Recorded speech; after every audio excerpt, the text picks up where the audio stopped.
Hello and welcome to my channel. This is the first lecture in the lower limb series, so let's begin. First, we'll learn about the proximal bones of the lower limb, the hip bone and the proximal femur. The hip bone, like we have learned in the pelvis, they are right and left hip bones joined together anteriorly at the symphysis pubis and posteriorly by the sacrum. They are irregular in shape. Each has three components: the ilium and the ischium and the pubis. They all meet in the floor of the acetabulum in a Y-shaped cartilaginous suture that ossifies by the age of 21 approximately.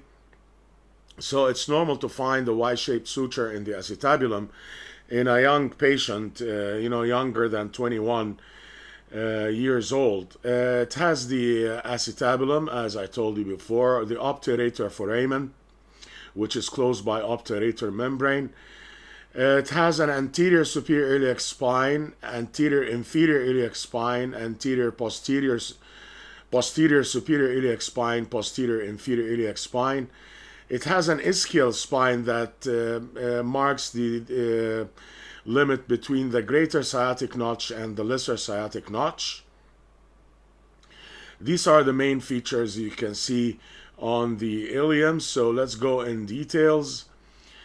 The ilium is the upper part, the most superior component. Posteriorly, it has an L-shaped surface, rough surface for facet for articulation with the sacrum, with a rough surface posterior to it to support the ligaments that supports the sacroiliac joint. Anteriorly, it has the arcuate line. This is the arcuate line, part of the pelvic brim that continues anteriorly with the pecten and the pubic crest. Okay, this arcuate line separates the upper part from the lower true pelvic part of the iliac bone. Okay. The upper part is the wing. It has the iliac fossa in it and the gluteal surface on the other hand, on the other side. So it has iliac surface and the gluteal surface. The superior margin is thick. It's called the iliac crest and extends between the anterior superior iliac spine and the posterior superior iliac spine. It has an iliac tubercle around 5 centimeters behind the anterior superior iliac spine, and it has an iliac tuberosity posteriorly, which has the ligaments that support the sacroiliac joint. Below the anterior superior iliac spine and posterior superior iliac spines are the anterior inferior iliac spine and posterior inferior iliac spines respectively. Don't forget the ischial spine. We'll come to it with the ischium. This is what to say about the ilium. The gluteal surface of the ilium has three lines: the inferior gluteal line, the anterior gluteal line, and posterior gluteal line. The inferior gluteal line comes from the distance between the anterior and superior and inferior iliac spines and curves inferiorly to the tip or to the top of the acetabulum. This is the inferior gluteal line. The anterior gluteal line is from an area between the anterior superior iliac spine and the iliac tubercle, curves down to the top of the greater sciatic foramen.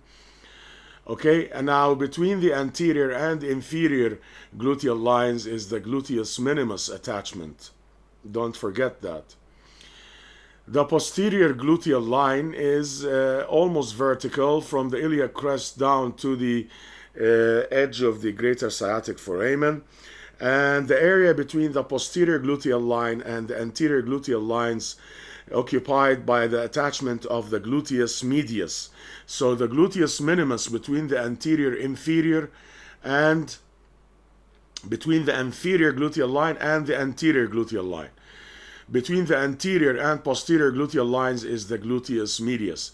Now behind the posterior gluteal line, this rough area is for attachment of the gluteus maximus. Don't forget this. Although the muscle is big, but the attachment on the iliac bone is, rather small, smaller than the gluteus medius and minimus. These are the gluteal lines that you should take care of. You should study, and you should study the attachments of the muscles in between. The pubis is the anterior component of the hip bone. It has a body, it has a superior ramus that goes to the acetabulum to unite with the rest of the hip bone, and an inferior ramus that unites with the ischial ramus to form the conjoined tendon, or the ischiopubic ramus. It has a pectineal line on an area called the pecten on the superior pubic ramus.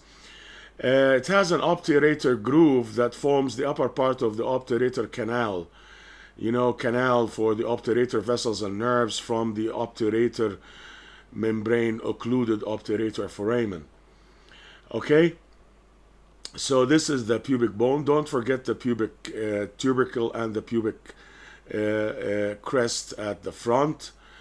And as we discussed before, they are not part of the pelvic brim. The pecten is. Okay. But we are not studying the pelvis now. We'll concentrate on the attachments for the lower limb. The ischium is the posterior-inferior part of the hip bone. It has a body, big body, as you can see, projects superiorly to unite with the rest of the hip bone in the floor of the acetabulum. It has an ischial ramus that unites with the inferior pubic ramus to form the conjoined ramus. It has an ischial spine between the greater sciatic foramen and the lesser sciatic foramen, and there are structures curving around the spine that you should know. Remember, the nerve to obturator internus and the internal pudendal nerve and the pudendal vessels. Remember that. The ischial tuberosity is a rough posterior surface area of the ischium. It's divided into an upper quadrangular part and the lower triangular part. The upper area, which is a quadrangular part, divided by a line from medial to lateral into medial part and lateral part. The medial part for the attachment of the long head of biceps and semitendinosus. The lateral part is for the attachment of the semimembranosus muscle.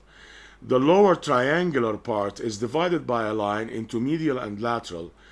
The lateral is for the attachment of adductor magnus, while the medial has a connective tissue pad underneath it, and it supports the body weight during sitting. The sacrotuberous ligament attaches itself on a sharp edge or sharp ridge on the medial margin of the ischial tuberosity. The acetabulum is a round, cup-shaped area. Acetabulum in Latin is the vinegar bowl for vinegar. It's a deep bowl. Has a lunate surface in it. This is the articular surface for the hip joint. And the acetabular fossa, that's only occupied by fibroadipose tissue, and it does not carry a weight from the body. It's non-articular surface. Only the lunate surface is articular surface. The edge of the acetabulum is deepened by a rim of fibrocartilage called the labrum acetabulaire, or the acetabular labrum, and it's deficient lower down here in the acetabular notch, and bridged by this notch. Acetabular notch is bridged by the labrum acetabulaire to form the transverse acetabular ligament. The transverse acetabular ligament, we will get to that with the hip joint. Now the proximal femur, the head is spherical, smooth. It articulates with the acetabulum except at the area of the fovea centralis in the medial aspect here. The fovea for the ligamentum teres. The neck is cylindrical strut of bone, connects the head to the shaft. at the greater and lesser trochanters. It projects, superomedially with an angle of 125 degrees with the shaft and slightly forward. And this orientation of the neck and the shaft of the femur allows for to widen the range of mobility at the hip joint.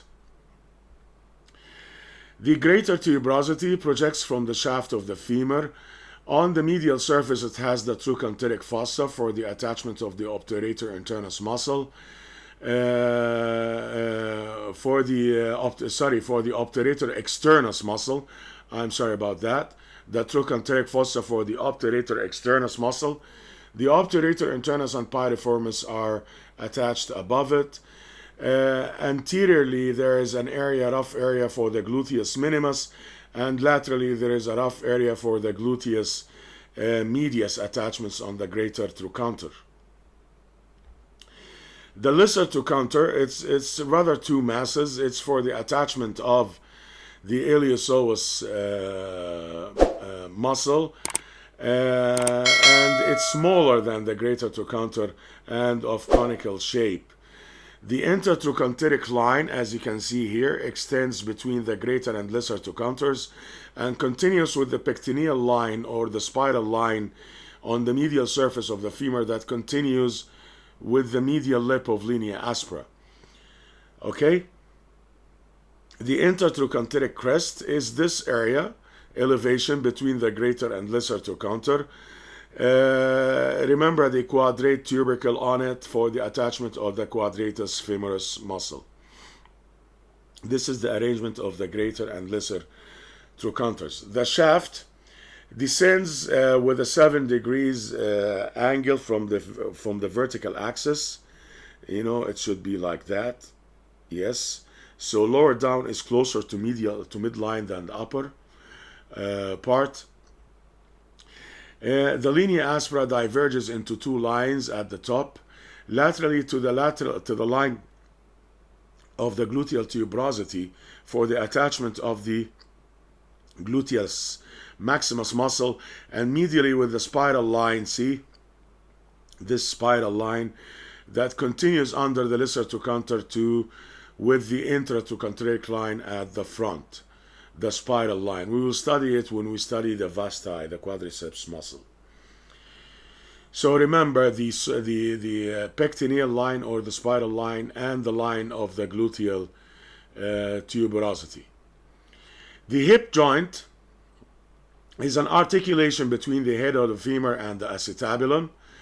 It's there for weight distribution and mobility. It's of the synovial type of the ball and socket, subtype of the ball and socket, the ball being the head of the femur and the socket being the acetabulum.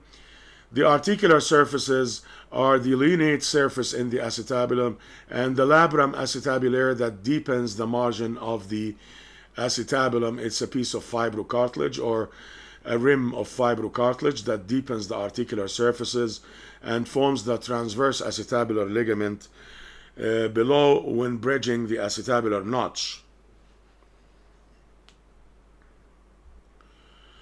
The capsule of the hip joint is attached at the front to the intertrochanteric line, as you can see here. Posteriorly, it's 1 centimeter above the intertrochanteric crest. So remember, it's not attached to the crest posteriorly.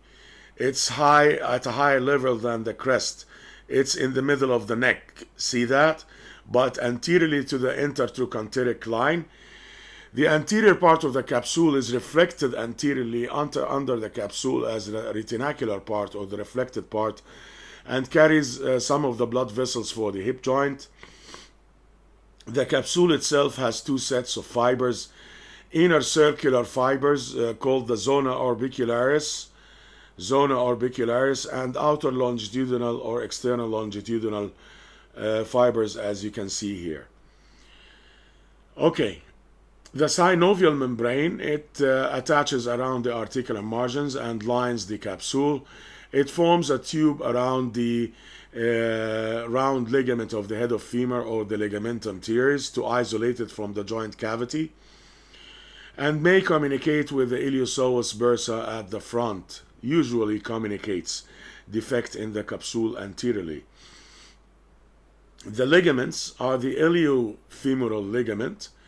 It's a triangular in shape, attached to the anterior inferior iliac spine and the area below, and extends to the intertrochanteric line, as you can see here. It's thick on the lateral side and thin in the middle side. That's why it's inverted Y shaped. Inverted Y shaped ligament is a very tough ligament. The pubofemoral ligament, on the other hand, is a triangular ligament from the margins of obturator foramen, from the iliopubic eminence, descends to its articular margin, deep to the iliofemoral ligament, and spirals, as you can see here. This is the pubofemoral ligament. The ischiofemoral ligament spirals superolaterally. See, it spirals, comes from the ischium and spirals superolaterally to attach to the zona orbicularis and the greater trochanter of the femur. The ligamentum teres, the one you see here, see, it's attached to the fovea. This is the hip joint opened from below, the scene from below. See that? This is the fovea centralis of the head of femur, with the ligamentum teres attached to it and descending to the transverse acetabular ligament that bridges the acetabular notch. Okay, it contains blood vessels for the head of the femur. Relations of the hip joint, related to anteriorly to the pectineus. Pectineus covers this muscle. Pectineus, iliopsoas muscle, and bursa, communicating with the iliopsoas bursa. The iliopsoas separates the joint from the femoral vessels and nerve. Posteriorly, we have lots of structures: obturator externus, quadratus femoris, piriformis, obturator internus, piriformis, C, gemelli, obturator internus, quadratus femoris. Separating it from the sciatic nerve, the ascending branch of medial circumflex femoral and nerve to quadratus femoris, most medial. The nerve to quadratus femoris, it's deep to the quadratus femoris, and it's the most medial posterior structure. Remember this. Superiorly, you have a reflected head of the rectus femoris, medially, and gluteus minimus laterally. The inferior, we have the pectineus and the obturator externus muscles. I know there are lots of relations, but when you understand them, you will get a grasp on the relations of the hip joint. The blood supply of the hip joint by the obturator, the medial circumflex femoral, and superior and inferior gluteals. The nerve supply, there is a law called Hilton's law. Any nerve that supplies a muscle acting on a joint supplies the joint as well. So you expect the joint to be supplied by femoral, by obturator, by superior gluteal, and nerve to quadratus femoris nerves. Now, in fracture neck of the femur, the blood supply for the head and the blood supply for the shaft of the femur, they get severed in the middle here, especially with the retinacular fibers. What happens is an avascular necrosis of the head of femur, because the vessels coming through the ligamentum teres are not enough. It depends on the vessels coming from the trochanteric anastomosis here through the retinacular fibers. Avascular necrosis of the head of femur and needs replacement with an intramedullary nail. This is a common surgery among the elderly. In arthritis, the arthritic pain is referred to the knee because of the obturator nerve. And the position of the joint in arthritis is flexion, adduction, and lateral rotation. This is the position of least tension on the increased amount of intersynovial fluid volume in inflammation in arthritis. So the patient assumes this position which is flexion, abduction, and lateral rotation at the hip joint to release, to minimize the tension inside the joint and minimize the discomfort. In the X-ray, there is called a line called the Chilton's line. See this line? With the inferior surface that goes with the inferior surface of the neck of the femur and the superior surface of or edge of the obturator foramen. They should be continuous like that. This is Shenton's line. They study this line if it's distorted for different types of anomalies at the hip joint, either congenital anomalies or different types of fractures at this area.